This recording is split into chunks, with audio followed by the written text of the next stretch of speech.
I'm here with Chris Coyne from Bayswater, losing coach for once this week. Chris, disappointing?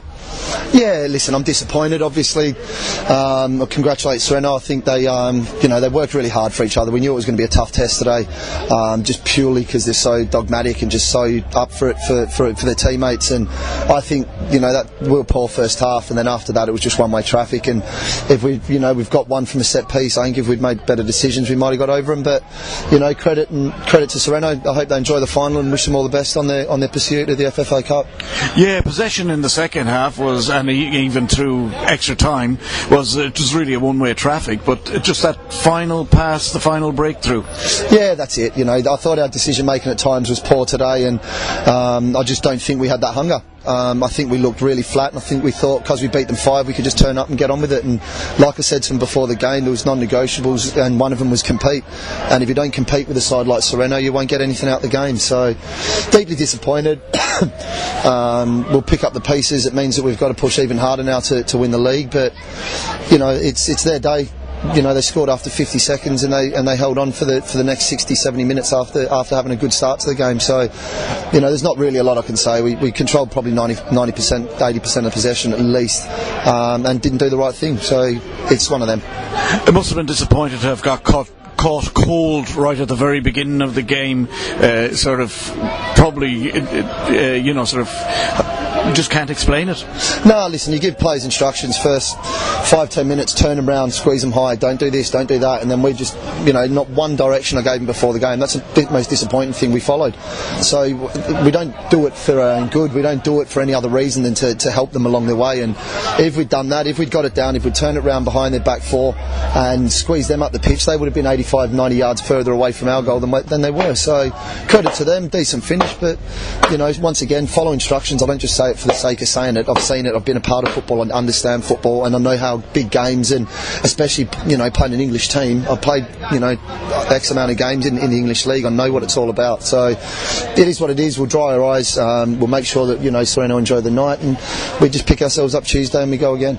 Yeah, the goal that you did score was from what I can gather, a set piece that you were planning throughout the week. Yeah, listen, we know we've got good delivery on set pieces, so we know we're dangerous, and it's disappointing. It was a good finish, it was a good ball in, and Haggis to get on the end of it, but it just summed our play up that we had to score with 85% possession. We had to score from a set play, so it just summed up our day at the office today. And we'll get back to the drawing board, and we'll get back to basics, and we'll work hard to make sure we're ready for Subiaco next week. Was it a case of not being able to get behind them really, because there appeared to be a couple of times where the crosses came in just a little bit early?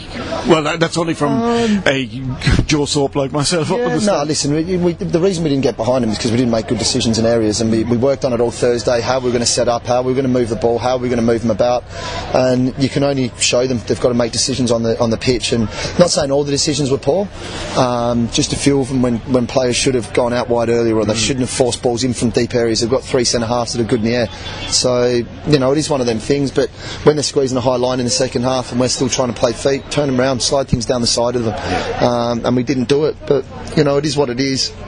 Deeply frustrating, deeply disappointed, but I wish them all the best, and I hope they go and enjoy the day.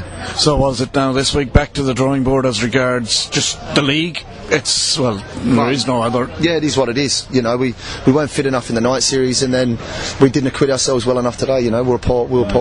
Not poor. I think we dominated the game. Don't get me wrong. I think we were poor in the from the standards that we set for ourselves. And you let the ball or take your eye off the ball once, football will always kick in the backside. And maybe it's a good thing the boys have tasted it, because they've been too used to having the jolly ups and enjoying the wins and that. So maybe they might sort of knuckle down now and realise that hard work does equal success. And the penalty shootout itself, it really is a lottery, isn't it? Yeah, but listen, once the penalty's there, are you happy to take one? Are you happy to take one? Go and take it. We've all missed pens, and it's a lottery. It is what it is. I think they were playing for it a bit towards the end there because they're dead in their feet, but as soon as they scored the second penalty, I can't remember who it was, as soon as he dinked the goalie, I said to the boys on the bench, I know they've won it here, because you could just see their chests all puff out and the confidence go. So fair play, they kept the nerve, and they were excellent penalties as well, to be honest. They all took them really, really well, so it is what it is. it's a lottery. It's a bingo.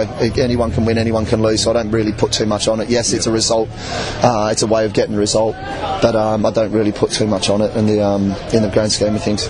Okay, Chris. Well, listen, disappointing, I know, and I'll let you get on with listen, it is what it is. Like I said, it's got a big black marker through it now. It's a day that we can't get back. It's done. It's in the history book. So it's what we do about it, moving forward that concerns me, not what's happened today. And it's really I suppose the lost opportunity for the club as well, Yeah, and the players themselves. It's a lost opportunity for players. I said during the week, it's a shop window for them. Go and play Melbourne Victory, or go and play Brisbane, or go and play whatever.